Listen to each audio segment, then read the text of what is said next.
Liberals are now just one seat shy of a majority government in the House of Commons after a huge political upset. Another Conservative MP, this time from Ontario, crossing the floor to join the party.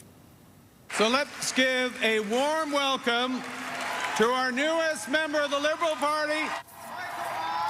Yeah, Michael Maw, his name. He represents the riding of Markham Unionville, just in the Greater Toronto area. He was at the Liberals' holiday party last night. This is what happened. Came out, big hugs by Mark Carney. But one day earlier, Michael Maw was at the Conservatives' Christmas party. There he is with Pierre Poilievre. Oh, politics, always interesting. Maw says he entered politics to help people and not wanting to be part of anything that's divisive. He says he looks forward to working with the Prime Minister. Wow, such a big welcome. Thank you. Thank you. All I want to say is Merry Christmas, Happy Holidays, and a great 2026 coming to all of you. Thank you. All right, Sharan Kaur is standing by, CTV News political analyst. She is in Toronto today. Sharan, your thoughts? What does this mean? Well, it's always exciting when there's a floor crossing, and I know that there's a bunch of different opinions going out there, but this is actually, I would say, one step closer to a Carney majority government. I've been watching a lot of the Conservative commentary coming out of it, and people are upset. And what I'll say is that floor crossings are not unusual, but it's also a sign of how people within the Conservative caucus are feeling. We've been hearing for some weeks now that there were members who were unhappy with Poilievre and the direction he was going in, has still kind of come off as a very divisive individual, and I think we just saw this happen. Whether he was at a Conservative Christmas party the day before, I don't think is anything substantial. There's never really any proper signs to a floor crossing, but listen, the Liberal tent is a big tent, and I think we're seeing that now, and I wouldn't be surprised if there was another one or two that crossed over. What about the criticism that, I mean, this election just happened in April. He was elected by his constituents as a Conservative. He won by about 3% over the Liberal candidate at the time. And to do this is a betrayal of those voters. I think it's fair for people to have that criticism, but we also have to remember that while people do elect governments based on a party system, the candidate also matters, right? There's a lot of candidates who sit on different spectrums of within their own party as well. And I think at the end of the day, whenever it's time for the next election, the voters can speak as to who they want to be their elected official.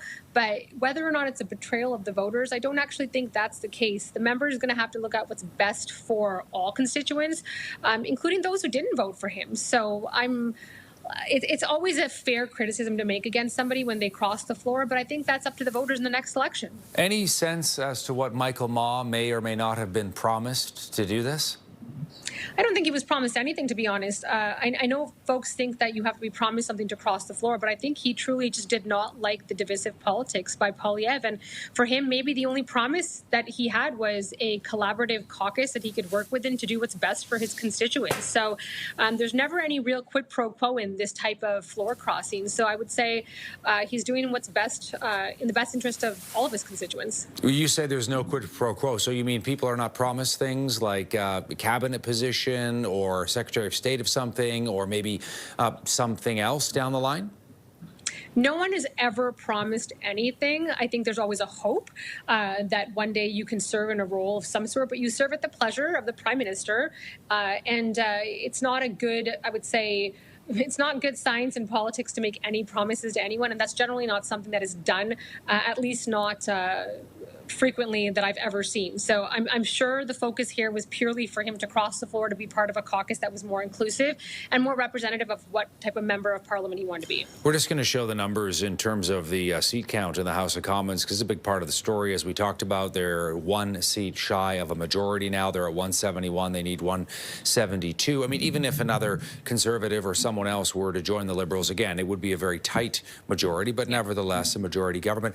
We know this is a great day for Mark Carney. What about Pierre Poilievre, the significance or not of this? You know, I've been talking to people over the course of the last 2.5 hours here, some of whom say it's a big deal. Others say he's likely to stay on as party leader. This doesn't really threaten his power or position much at all. Well, I think we have to kind of wait a few more weeks to see what else falls out of this, but it is still, I would say, significant enough because, again, it shows a divide within his caucus. We heard rumblings about it over the last several weeks. We've already seen a floor crossing happen.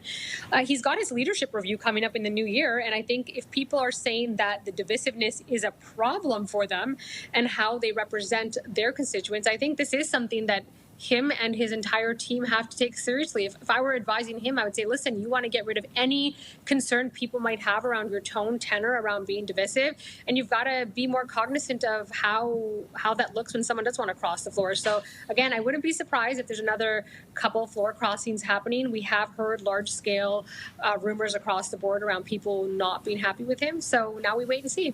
All right, and we'll get you back to talk more about it if it happens. Thanks, Sharan. You betcha. Have a good one.